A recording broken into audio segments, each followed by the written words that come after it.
Bienvenidos al Crisol del Tiempo, el podcast. Somos los historiadores Eduardo Orozco y José Francisco Vera. A continuación presentamos una entrevista realizada a Eduardo Orozco por el IMER y el INERM. El Instituto Mexicano de la Radio, en colaboración con el Instituto Nacional de Estudios Históricos de las Revoluciones de México, presentan Historia del Pueblo Mexicano, con el Dr. Felipe Ávila. Nos da muchísimo gusto saludarles de nueva cuenta, queridas audiencias, a este que es su espacio de historia del pueblo mexicano. Como cada ocasión en la que nos reunimos en este espacio, pues les invitamos a que nos acompañen durante la siguiente hora porque hoy vamos a estar conversando sobre la consumación de la independencia. Aún nos encontramos en el mes patrio, así es que será motivo de poder conversar y conocer más sobre esta efeméride tan fundamental para nuestra historia. Mi nombre es Natalia Luna y como cada semana tengo el gusto de acompañar a nuestro titular, no solamente de este espacio, sino también del INERM, al doctor Felipe Ávila. ¿Cómo te encuentras, Felipe? Muy bien, Natalia, gracias. ¿Y tú? Bien, también alegre de que vuelva a estar con nosotros aquí en la cabina el historiador Eduardo Orozco, quien es colaborador del INERM para platicar sobre esta temática. Eduardo, bienvenido.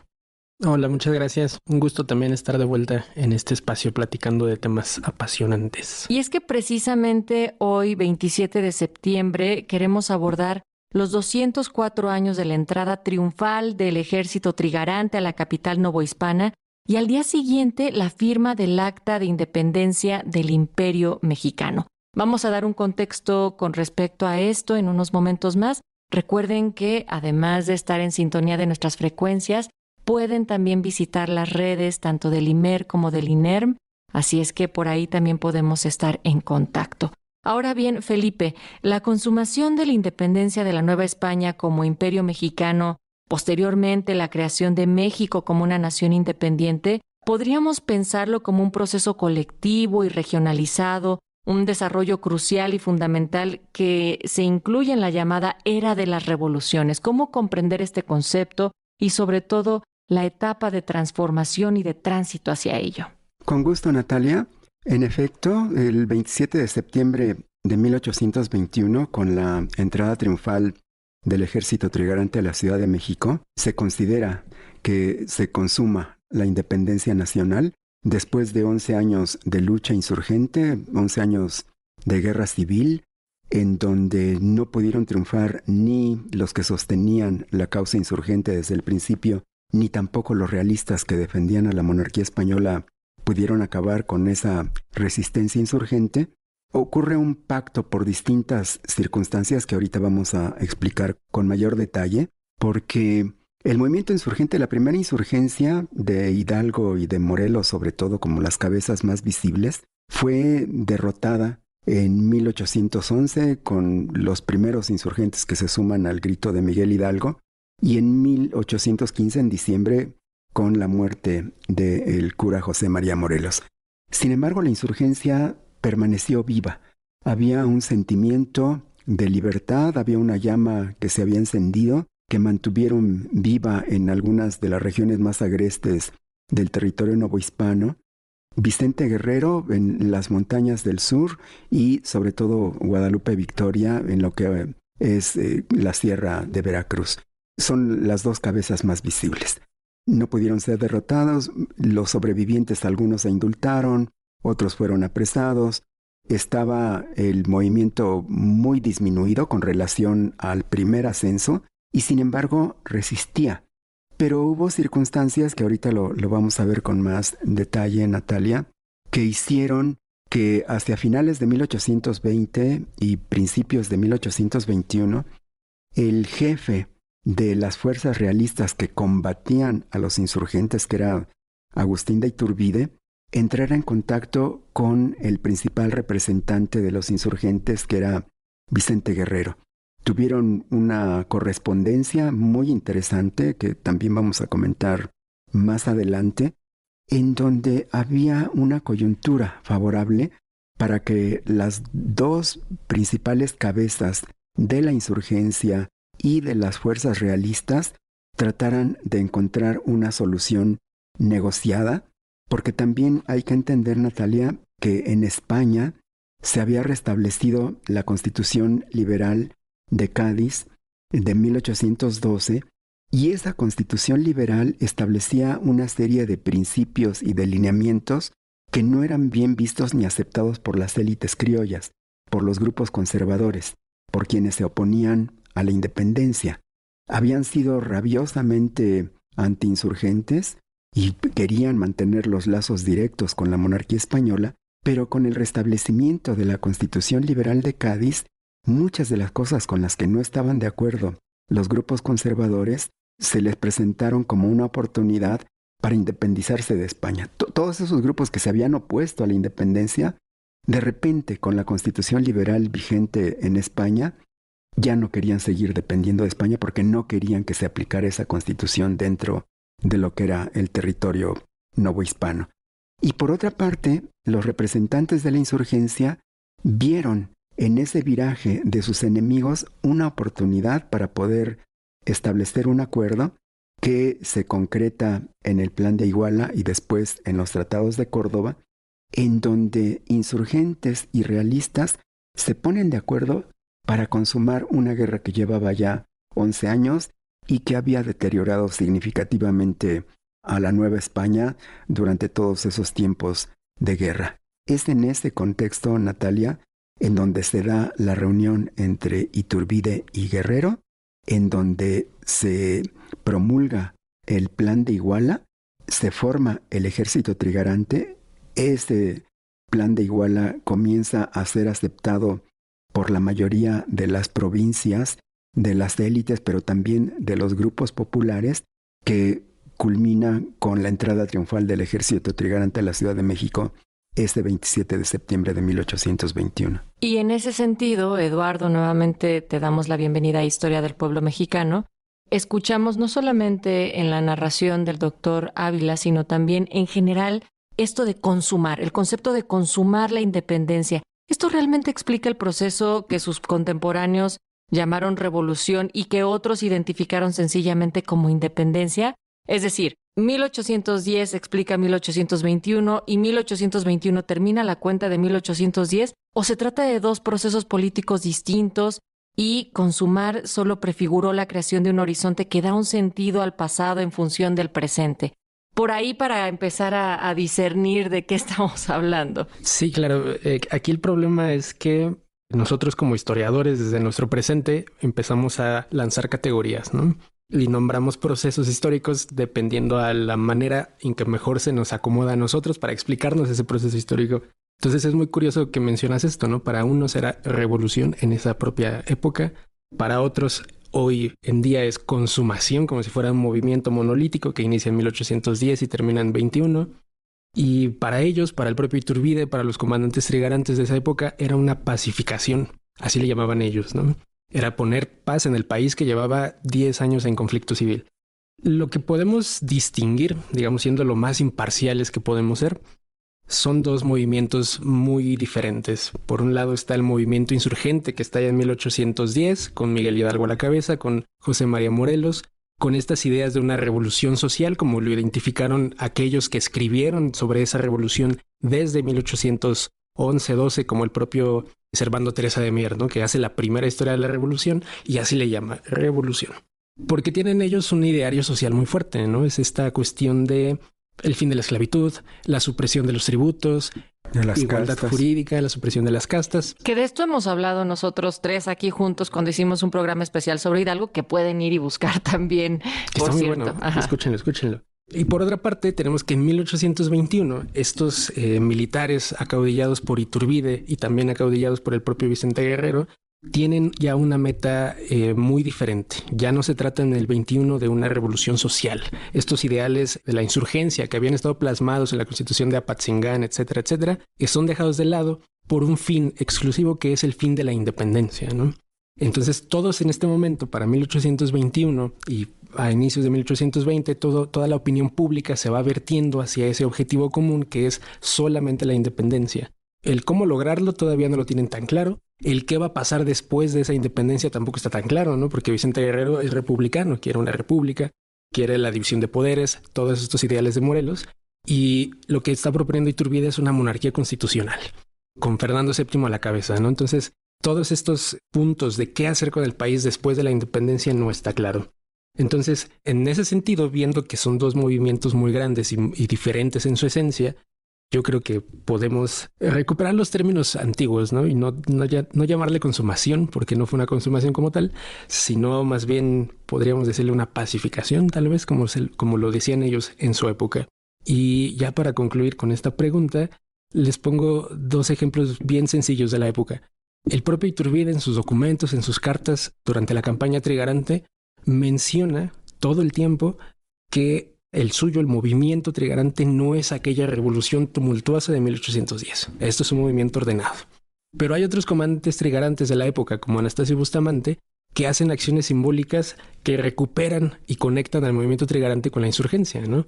Por ejemplo, cuando Bustamante entra a la ciudad de Guanajuato, una de sus primeras acciones es descolgar las cabezas de Hidalgo, de Aldama, de todos estos insurgentes que estaban ahí colgadas en la lóndiga de Granaditas desde 1811, ¿no? Entonces, de esa manera está ligando el movimiento de 1810 con este de 1821.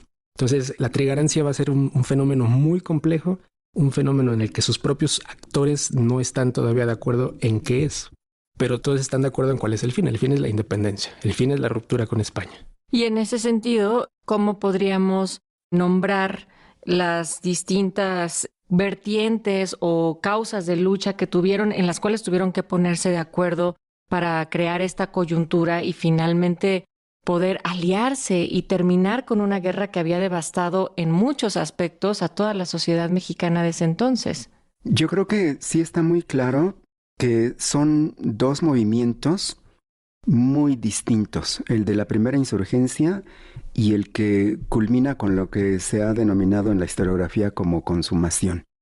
En efecto, la primera insurgencia era una revolución social que trataba de establecer no solamente la independencia de España, sino sobre todo una sociedad más justa, más equitativa, más democrática, con gobiernos representativos en donde la base era la soberanía popular y la eliminación de esa sociedad de castas, esa sociedad opresiva, excluyente, que había marginado a la enorme mayoría de la población novohispana, y poner en el centro un buen gobierno.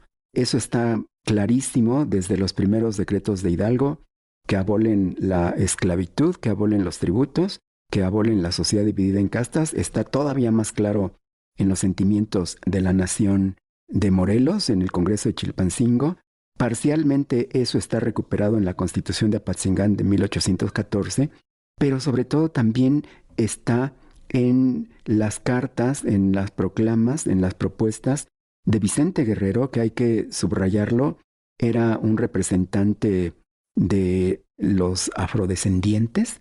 Él tenía sangre africana en sus venas y para él una cosa fundamental era la abolición de la esclavitud y el reconocimiento de los derechos políticos de todos los mexicanos, independientemente del color de su piel o de la sangre que llevaban en sus venas. Entonces, sí hay una continuidad, Natalia, entre el ideario radical, revolucionario, social de Hidalgo, Morelos y quienes lo seguían, hombres y mujeres, y lo que representan 11 años después Vicente Guerrero y Guadalupe Victoria. Sí podemos establecer un vínculo de continuidad. Y también del otro lado de sus enemigos hay una continuidad entre los que se oponen a la independencia desde el principio, que la combaten durante esos 11 años y que de repente en 1821 giran 180 grados y comienzan a aceptar la independencia y están dispuestos a pactar con lo que queda de la insurgencia. Pero esos son los sectores acomodados, son las élites, son los grupos privilegiados que quieren seguir manteniendo sus fueros, sus privilegios y su riqueza y que optan por una monarquía.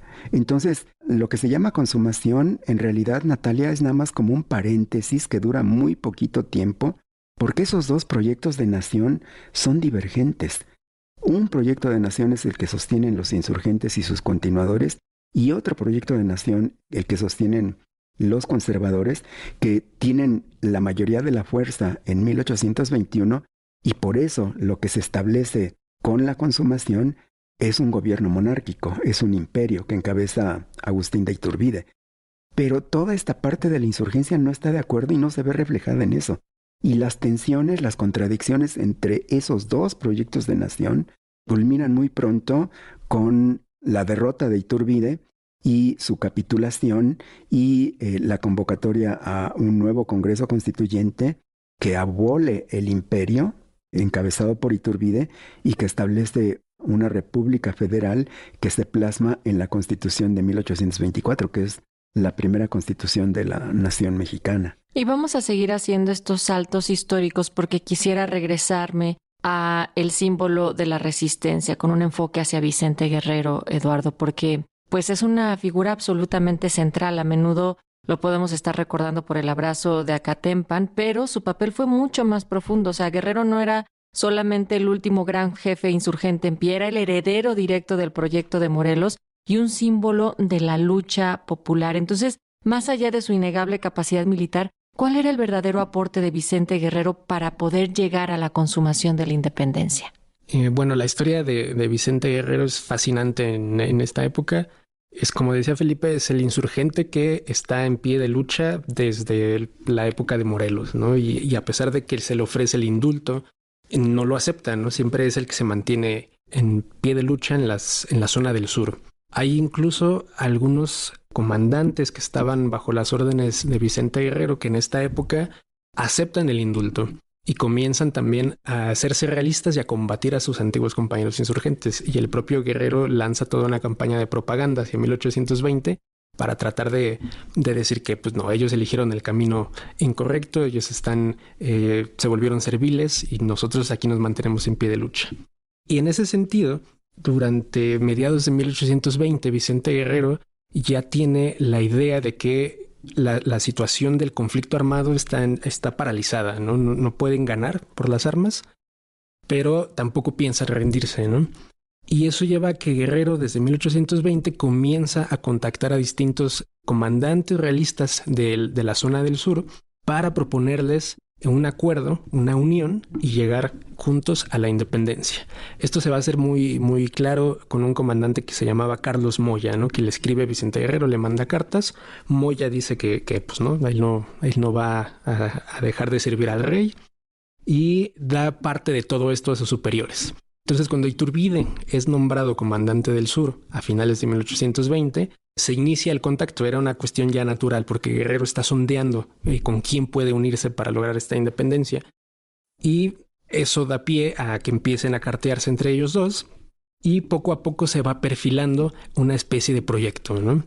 Ahora, lo que aquí está difícil de discernir es ¿de quién es el proyecto del Plan de Iguala? ¿Es de Iturbide o es de Vicente Guerrero? ¿Cuál es la influencia de Vicente Guerrero en ese Plan de Iguala, ¿no? Eso está muy complicado porque las cartas de la época no nos dejan ver esto. Pero si nos ponemos a ver ya con lupa lo que es el Plan de Iguala como tal, podemos ver la influencia de Vicente Guerrero en algunas cosas. Y no solo de Guerrero, sino también de la insurgencia pasada, ¿no? De los ideales de Morelos, etcétera, etcétera. Lo vemos, por ejemplo, en que el Plan de Iguala decreta la igualdad de todos los españoles, entendiendo que los españoles eran en esa época europeos, americanos y asiáticos también, porque no olvidemos que las Filipinas eran parte del imperio también.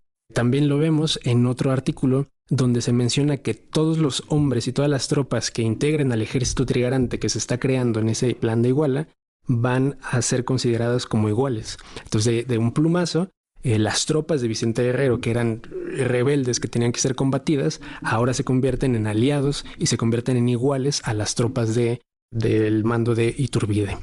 Entonces la influencia de Guerrero va a estar ahí muy presente.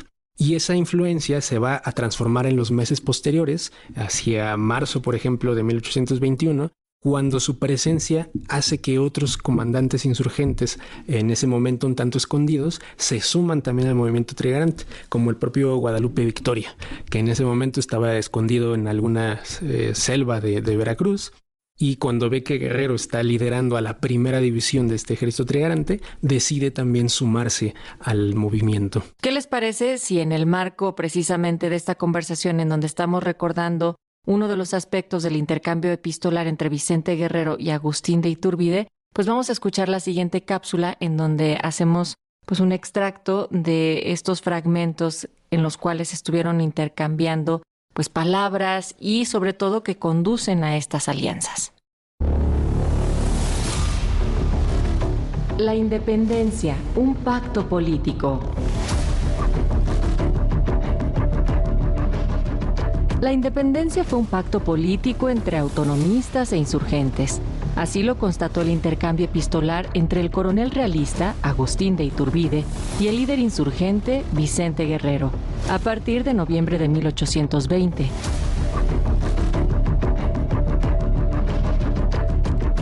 El 10 de enero de 1821, de Iturbide reiteró en una misiva a Vicente Guerrero buscar un acercamiento para sondear la posibilidad de una alianza entre realistas e insurgentes. El 20 de enero, Guerrero respondió con un categórico rechazo a la propuesta del militar realista, reafirmando su compromiso con la independencia absoluta, pero dejándole abierta la posibilidad de unirse a sus órdenes si se decidía por los intereses de la nación. Escribió Guerrero el 20 de enero de 1821. Señor don Agustín de Iturbide, muy señor mío, hasta esta fecha no llegó a mis manos la atenta carta de usted del 10 del corriente, y como en ella me insinúa que el bien de la patria y el mío le han estimulado a ponérmela, manifestaré los sentimientos que me animan a sostener mi partido. Como dicha carta descubro en usted algunas ideas de liberalismo, voy a explicar las mías con franqueza, ya que las circunstancias van proporcionando la ilustración de los hombres y desenterrando aquellos tiempos de terror y barbarie en que fueron envueltos los mejores hijos de este desgraciado suelo. Comenzaremos por demostrar sucintamente los principios de la revolución, los incidentes que hicieron más justa la guerra y obligación a declarar la independencia. Soy de sentir que lo expuesto es bastante para que usted conozca mi resolución y la justicia en que me fundo, sin necesidad de mandar sujeto a discutir sobre propuestas algunas, porque nuestra única divisa es independencia y libertad. Si este sistema fuese aceptado por usted, conformaremos nuestras relaciones, me explayaré más, combinaremos planes y protegeré de cuantos modos me sea posible sus empresas. Pero si no se separa del Constitucional de España, no volveré a recibir contestación suya, ni verá más letra mía. Le anticipo a usted esta noticia para que no insista ni me note de impolítico, porque ni me ha a convencer nunca a que abrace el partido del rey, sea el que fuere, ni me amedrentan los militares de soldados, con quienes estoy acostumbrado a batirme. Obre usted como le parezca, que la suerte decidirá y me será más glorioso morir en la campaña que rendir la cerviz al tirano. Nada es más compatible con su deber que el salvar la patria, ni tiene otra obligación más forzosa. No es usted de inferior condición que Quiroga, ni me persuado de que dejará de imitarle osando comprender como él mismo aconseja. Concluyo con asegurarle que en vista de las circunstancias favorables a que hemos llegado, la nación está para hacer una explosión general, que bien pronto se experimentarán sus efectos y que me será sensible perezcan en ellos hombres que, como usted, deben ser sus mejores brazos.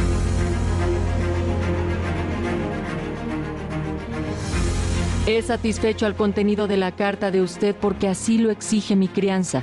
Y le repito que todo lo que no sea concerniente a la total independencia lo disputaremos en el campo de batalla. Si alguna feliz mudanza de usted me diere el gusto que deseo, nadie me competirá la preferencia de ser su más fiel amigo y servidor, como lo promete su atento que su mano besa. Vicente Guerrero, Rincón de Santo Domingo, a 20 de enero de 1821.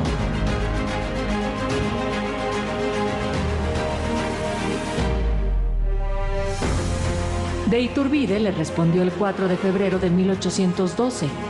Nos resta únicamente acordar, por un plan bien sistemado, los medios que nos deben conducir indudablemente y por el camino más corto.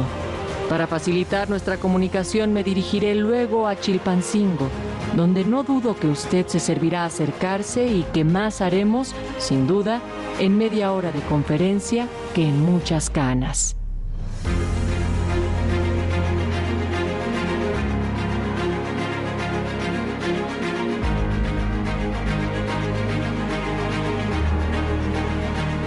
Seguimos con ustedes en Historia del Pueblo Mexicano. Hoy estamos abordando el tema de la consumación de la independencia. Tenemos la presencia de nuestro titular, el historiador Felipe Ávila, y el joven historiador también Eduardo Orozco. Escuchábamos en la cápsula el intercambio epistolar entre Vicente Guerrero y Agustín de Iturbide. ¿Qué impresiones te dejan, Eduardo? Bueno, pues como comentábamos hace un momento, justo la presencia de Vicente Guerrero en todo este movimiento trigarante va a ser fundamental. No solo para atraer a otros insurgentes. Historia del pueblo mexicano. Regresamos. Gracias por seguir con nosotros en Historia del Pueblo Mexicano. Hoy estamos abordando en este mes patrio, aún lo que nos queda de este mes de septiembre, lo que representó la consumación, la revolución y la pacificación, pero al final el nacimiento de un México independiente. Estamos conversando con nuestro titular del INERM, el doctor Felipe Ávila Espinosa, y también el historiador Eduardo Orozco. Ahora bien, me parece que no hay que dar por hecho que todos sabemos que el Plan de Iguala, ¿no?, que han calificado como una obra maestra de conciliación política, pues sus 3 garantías eran religión, independencia y unión, que parecen ofrecer algo para todos. ¿Podrían desglosar un poco más sobre este plan y sobre todo cómo es que logra Iturbide tejer una alianza tan improbable en su momento entre quienes se veían como enemigos acérrimos? El Plan de Iguala es justamente mencionado como una obra maestra de conciliación porque le ofrece algo a todos los sectores que estaban interesados en ese momento, políticamente activos en ese momento, ¿no? Recordemos que el plan tiene 3 grandes garantías que están veladas en todo esto, ¿no? La primera de ellas es la garantía de la religión. Esto está respondiendo a los intereses de la Iglesia inmediatamente, ¿no? ¿Esto qué significa? Pues que se asegura el apoyo del alto clero, el apoyo que tienen económico, el apoyo que tienen de influencia también ante los feligreses, ¿no? No por nada, por ejemplo, cuando se firma el Acta de Independencia, la segunda de las firmas que está en el acta es la del obispo de Puebla, ¿no? Esto te dice mucho del gran apoyo que tiene el clero en esta época, y eso es producto justamente de que el Plan de Iguala garantiza todos los privilegios de la Iglesia en la época en sus estatutos. La otra grande de las 3 garantías es justo la de la independencia, ¿no? La independencia ya para 1821, cuando se lanza este Plan de Iguala, ya es un hecho. Todo el mundo, toda la sociedad de la Nueva España ya está decidida a esa independencia en realidad. Lo que se está haciendo en ese momento con ese plan es que se está decidiendo cómo se va a conseguir esa independencia. Y en esa garantía se agrupa entonces todos aquellos sectores que habían sido desplazados por la Constitución de Cádiz, ¿no? El propio clero católico, el ejército profesional que había visto sus privilegios disminuidos y los grandes comerciantes de la época que también habían visto sus intereses afectados. Entonces todos ellos se suman al Plan de Iguala porque se les garantiza la ruptura con España y la conservación de sus privilegios, pero los insurgentes también se suman al Plan de Iguala justo porque están alcanzando esa independencia por la que han luchado 10 años en ese momento. Y la tercera de las grandes garantías que tiene este plan, pues es la de la unión, ¿no? La unión que garantiza la igualdad de todos estos españoles, europeos, americanos, asiáticos, y que también está implícita la abolición de la propia esclavitud dentro de esto, porque si todos vamos a ser iguales, entonces también los esclavos negros son en ese momento iguales a todos los demás, tienen los mismos derechos y las mismas oportunidades. Y ahí esa garantía se vuelve un atractivo muy grande para estos insurgentes que vienen peleando por esa igualdad desde la época de Morelos y de Hidalgo. Para los, por ejemplo, Vicente Guerrero, claro, o para Guadalupe Victoria, o para Pedro Asensio, en fin, o para otros insurgentes como Nicolás Bravo también va a estar ahí metido. En fin, entonces, con esas 3 garantías, pues vemos que el Plan de Iguala sí es una obra maestra de conciliación política porque agrupa a todos estos sectores interesados, pero así como los agrupa con esas 3 garantías, como ya lo comentaba Felipe anteriormente, el plan no resuelve todas las contradicciones que hay dentro de esa gran amalgama social novohispana, y eso va a ser el origen de los conflictos posteriores. Sin embargo, una vez sellado el pacto, Felipe, Eduardo, el ejército trigarante avanza por el territorio novohispano y en pocos meses logra lo que 11 años de guerra no pudieron. ¿Por qué fue tan arrolladoramente exitoso? Bueno, por una parte, vemos que tiene éxito por esta cuestión del plan de Iguala, ¿no? Porque está agrupando a todos los sectores sociales dentro de esas garantías, pero también porque Iturbide lanza una estrategia militar muy interesante, que no es la de la conquista por la fuerza bruta. Es decir, la campaña trigarante no es una campaña de guerra que va asediando a todas las ciudades y tomándolas a sangre y fuego, sino que este ejército trigarante, con Iturbide a veces a la cabeza, cae sobre una ciudad, vamos a decir, por ejemplo, la ciudad de Querétaro, extiende un cerco militar, nadie entra, nadie sale, no entran víveres tampoco, y al mismo tiempo lanza una campaña de propaganda a través de pasquines, a través de folletería, que se va ingresando a la ciudad con espías y con informantes, y se les ofrece a las tropas que están defendiendo las ciudades novohispanas unirse al movimiento trigarante. ¿Qué se les promete? Pues se les promete que se les paguen los salarios que no se les han pagado desde hace años. Hay muchas deudas porque el erario novohispano estaba quebrado para ese momento. Se les promete también que en caso de que no quieran unirse a la independencia, podrán salir con todas sus armas y con todas sus banderas y se les dará pasaje para que se vayan a España. Es decir, lo que está haciendo Iturbide es una especie de doble juego en todas las ciudades novohispanas, donde es amenazo con usar la violencia si no se unen a mí, pero si se unen a mí, soy magnánimo con ustedes.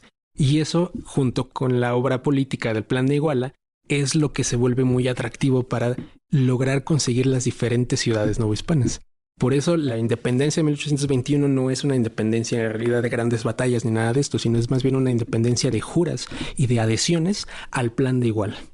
Ahora bien, ¿fue una victoria militar o más bien el colapso también de un régimen que ya no podía sostenerse económica ni políticamente? Porque estás hablando de que había una estrategia muy interesante y particular que plantea Iturbide, pero están todos estos otros elementos de coyuntura. Sí, yo creo que como podemos observar, si ampliamos la mira, es algo que está ocurriendo en toda Iberoamérica.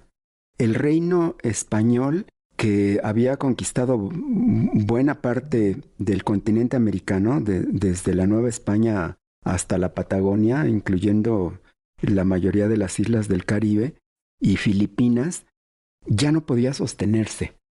Hay una revolución atlántica, porque en Europa está la Revolución Francesa, que invade y conquista buena parte de Europa, cuyas monarquías absolutistas se unen para combatirla. Hay muchos años de guerra contra Napoleón, en donde la Santa Alianza hace lo posible por detener la ruptura, la irrupción de los ejércitos y de las ideas de la Revolución Francesa, y eso tiene repercusiones del lado del continente americano, porque esto que está sucediendo en la Nueva España está sucediendo de manera muy parecida, aunque con sus peculiaridades, en el resto de las colonias iberoamericanas. Y el ejército español, las tropas que envían, ya no pueden sostener a esa monarquía. Si hay un colapso de la monarquía, que es incapaz de mantener un imperio tan grande, en esas condiciones de absolutismo, en esas condiciones de intolerancia, en esas condiciones de exclusión, y ya no puede contener a las nuevas ideas libertarias, es imposible que sostengan por la fuerza el imperio español. Y por otro lado, la irrupción de los movimientos políticos y sociales que ocurren en Iberoamérica los va derrotando militarmente, los va derrotando también políticamente, ideológicamente, y entonces ya es como algo natural que todas las colonias iberoamericanas se independicen y se independicen bajo unas condiciones distintas a las que había en 1808-1810. Entonces, lo que sucede en la Nueva España es un proceso muy parecido. Es el colapso del Imperio Español, no solamente con su colonia novohispana, sino con el resto de las colonias iberoamericanas, y es la irrupción de nuevas fuerzas sociales que van estableciendo otras condiciones, otro pacto social, otro sistema de gobierno, otro tipo de constituciones que son muy parecidas a la de Cádiz o que toman como modelo la Constitución de los Estados Unidos y algunas de las garantías de la Revolución Francesa. Y es un mundo distinto el que van haciendo a partir de las revoluciones de independencia iberoamericanas, y eso se refleja con mucha nitidez en lo que está pasando en Nueva España, de donde nace México como nación libre, independiente y soberana.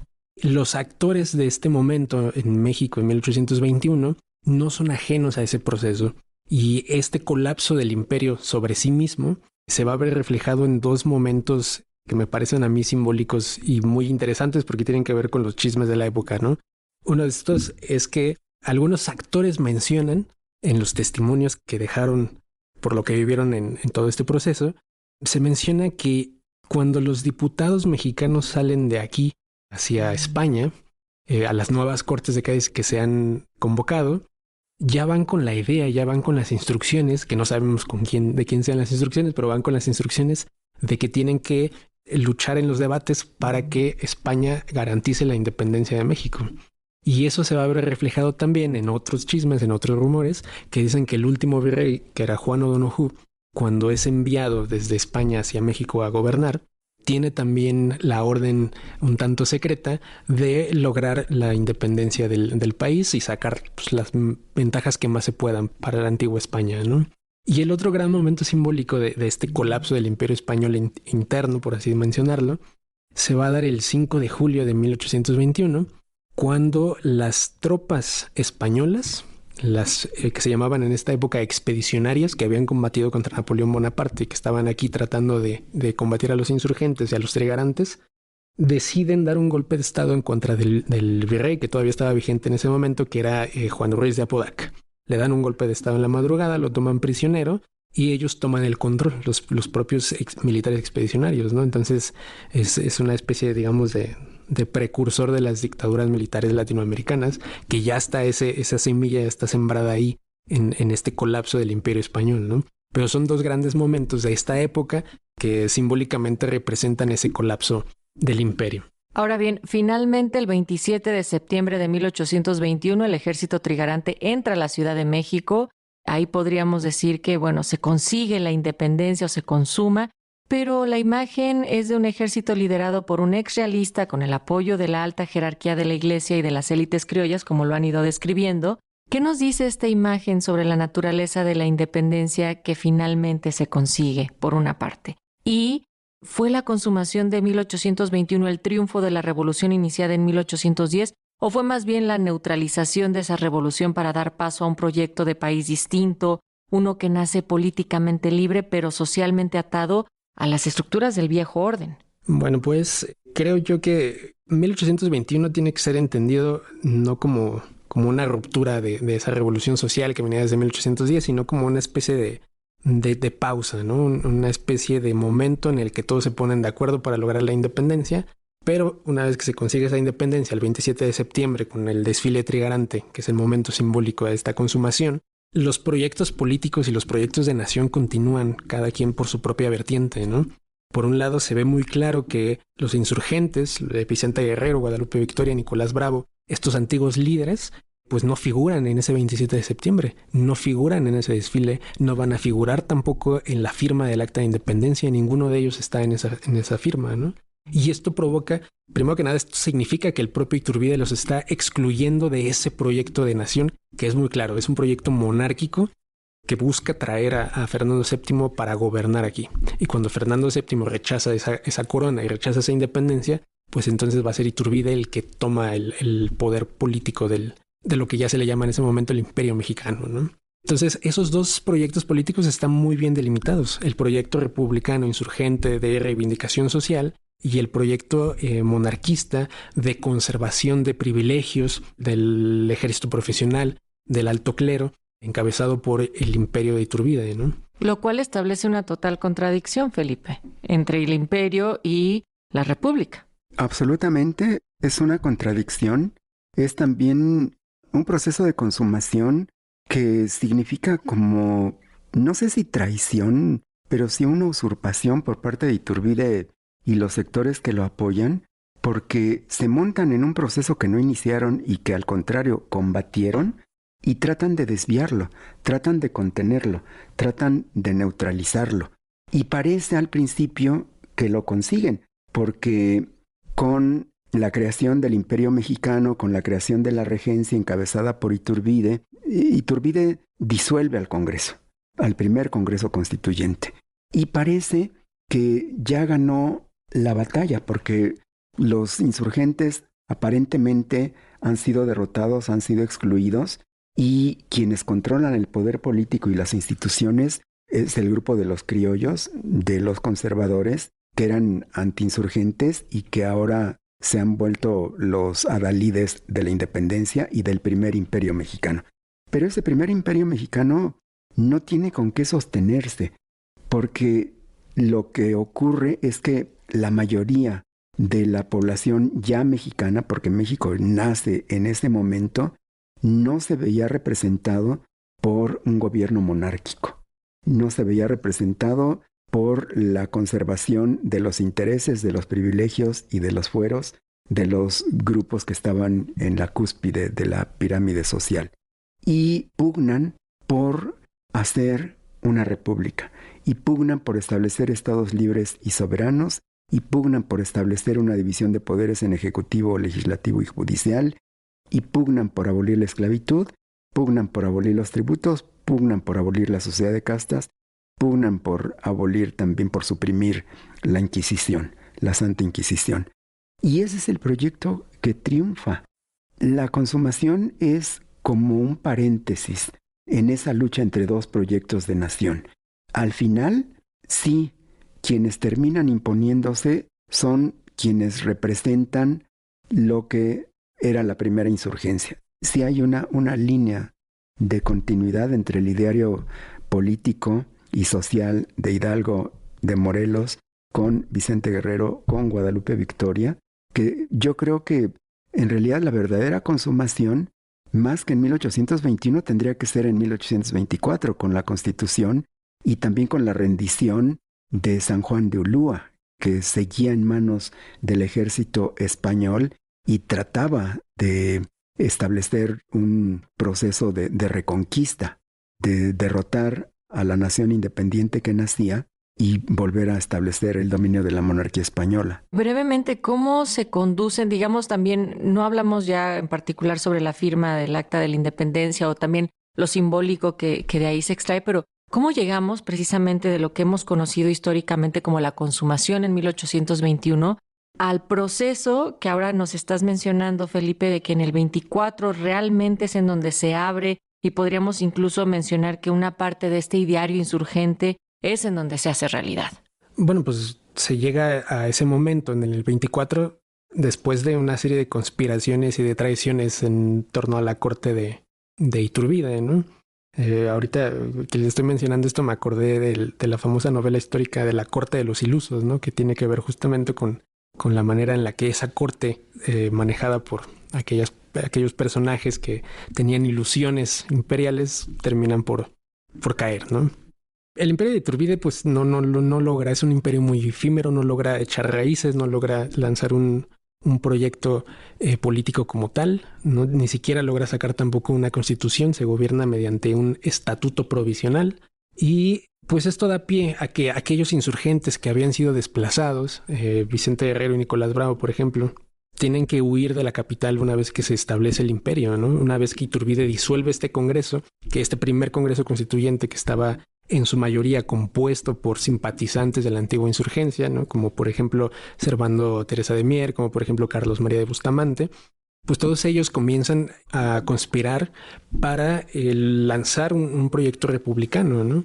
Y eso lleva justo a que se comiencen rebeliones en Veracruz, en la famosa rebelión de Casamata, que va a tumbar al imperio de Iturbide, y que se alía el propio Santana, que es la cabeza de Casamata, se establece una alianza con estos insurgentes republicanos, ¿no? Y van todos a proclamar la república. Y a partir de eso viene entonces ahora sí la proclamación de la Constitución de 1824, que justo retoma estos ideales de la antigua insurgencia, de la abolición de la esclavitud, la cuestión de la igualdad ante la ley, la cuestión de resolver el problema de los impuestos y de los tributos, ¿no? Es decir, es cuando ya se va perfilando ahora sí una especie de independencia como tal, ¿no? Si lo queremos ver así, esa independencia que inicia en 1810 alcanza otro momento cumbre en 1824, ¿no? A pesar de que, como lo comentaba Felipe, todavía sigue San Juan de Ulúa tomado por los españoles, ya después, un poco tiempo después, van a ser expulsados de ahí. Y a pesar también de que el propio Imperio Español va a estar conspirando y va a estar buscando la manera de volver a invadir y de reconquistar México, ¿no? Entonces, nada más como para hacer un poquito más complejo esto, si bien podemos decir que en 1824 se consigue la independencia final, hay aquellos historiadores que dicen que es hasta 1829, cuando se derrota al último ejército español que va a invadir México, ¿no? Felipe, de ahí que también pensamos, o sea, la historia, más que dar solo una respuesta concreta, plantea más preguntas y tiene que abrir espacio para los contextos y las descripciones de lo que ha sucedido. Sin duda, Natalia, y espacios como este de reflexión histórica, pues nos sirve también para poner en cuestión muchas de las verdades que se han dado por sentadas, muchas de las efemérides conmemorativas, que en realidad cuando las vemos con un poco de más detalle, pues vemos que no representan lo que dicen representar cabalmente, ¿no? Yo creo que la consumación que se establece en 1821 es todavía un proceso que no ha terminado, que llega a un punto de definición mucho más de largo plazo hasta 24, porque salvo el imperio de Maximiliano, de estos grupos conservadores que se mantienen, que conspiran por su proyecto de nación, que es regresar a los orígenes de cuando éramos colonia española, pues traen a Maximiliano, pero de 24, salvo ese paréntesis del imperio de Maximiliano, la república se conserva hasta ahorita. Las instituciones de 24 son las instituciones que tenemos ahora. Buena parte de los artículos liberales de garantías de derechos que se establecen en 24 se mantienen ahorita, aunque se han ido ampliando cada vez más, ¿no? Porque México es un país distinto ahora 200 años después. Pero creo que eso es lo lindo de discutir la historia, porque nosotros mismos vamos rediscutiendo y redefiniendo y resignificando nuestros procesos históricos. Y pensaría incluso que tanto la efeméride de un 27 de septiembre de 1821 está en este ideario colectivo como una fecha patria, Eduardo, porque ubicamos perfectamente 15-16, pero cuando hablamos de una consumación, cuando hablamos de que ya entra el ejército trigarante, ¿qué tanto también se le ha dado relevancia a ello? Y en dónde habría que también poner atención con esta relectura de la historia en pleno 2025. Bueno, eso está muy interesante. Es justo algo que he estado investigando últimamente. Tiene que ver con quiénes están en el poder en el momento en que se decide o no celebrar la fecha del 27 de septiembre, ¿no? ¿A qué le vamos a dar más peso? ¿Al inicio, a esta revolución social, o le vamos a dar peso al final, a la consumación, con tintes que no son tan libertarios, ¿no? Con tintes más conservadores? Entonces, por ejemplo, a lo largo del siglo XIX, 1824, cuando se establece esta Constitución Federal y la República por primera vez, se le da mucho peso a la independencia de 1810, a la Revolución Social. Esas son las fiestas de esos gobiernos republicanos y liberales. Pero cuando esos gobiernos son derrocados y se establecen repúblicas centralistas, dominadas más por aquellos sectores conservadores que habían luchado codo a codo con Iturbide en 1821, le dan más peso al 27 de septiembre. Y son ellos quienes hacen toda una serie de pompas, desfiles, pasean las banderas trigarantes, etcétera, por las ciudades de México, ¿no? Todo este debate va a estar presente a lo largo del siglo XIX, ¿no? Y va a llegar momentos muy curiosos, por ejemplo, durante el Imperio de Maximiliano, en el que pues uno pensaría que Maximiliano ponderaría la fecha del 27 porque es emperador igual que Iturbide, pero no, le da más peso hacia la independencia de 1810, curiosamente, ¿no? Y el debate como tal va a estar ahí presente hasta la década de 1920. Bueno, hasta ahorita todavía, ¿no? Lo veíamos también con esta fecha del Bicentenario en el 2021. ¿Dónde ubicarías ese debate contemporáneo, Felipe? En muchos de los ideólogos, de los voceros, de los grupos conservadores, que cada vez se han ido haciendo más iturbidistas, ¿no? Aguilar Camín, Enrique Krause, estos personajes notables de la cultura y de la política mexicana, que estuvieron muy cercanos a los gobiernos del PRI o muy cercanos a los gobiernos del PAN, ahora en los últimos años se han ido haciendo cada vez más abiertamente iturbidistas, ¿no? Entonces, pues creo que el gobierno anterior y este gobierno han puesto en el centro de la agenda nacional la discusión de la historia, y qué bueno. Y por eso hay estos espacios en donde estamos haciendo estas relecturas, y también hay reivindicaciones que no son neutrales, hay reivindicaciones de fechas, de personajes, de procesos, que tienen que ver también con qué tipo de proyecto de nación es con el que tú te identificas. Y de ahí también que, bueno, ya sé que han pasado un par de semanas, sin embargo, incluso en esta ceremonia tan importante y característica, porque tiene una resonancia internacional que dio por primera vez una mujer presidenta en nuestro país, ahí se reivindica también la historia, no solamente hacia las mujeres, hacia cómo se les ha percibido históricamente, por ejemplo, María Josefa Crescencia Ortiz Telles Girón, que fue nombrada como tal, ¿no? Sin el de Domínguez, y aquellas heroínas anónimas. Esto es altamente simbólico en un contexto en el cual tenemos esa oportunidad de revalorar y cambiar las narrativas históricas que se han construido hasta este momento, Eduardo. Es un poco lo que comentaba hace un momento, ¿no? Depende de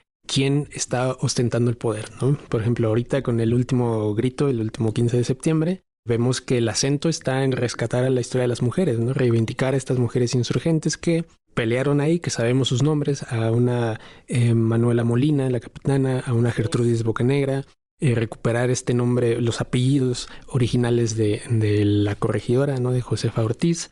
¿Por qué? Porque ahorita es el momento, es lo que le interesa al gobierno como tal. Pero pues cada diferente gobierno, cada diferente gobernante va reinterpretando la historia de acuerdo a cómo lo ve conveniente. Y también porque hay una deuda histórica. Y eso es lo que se está reivindicando, Felipe. Sin duda.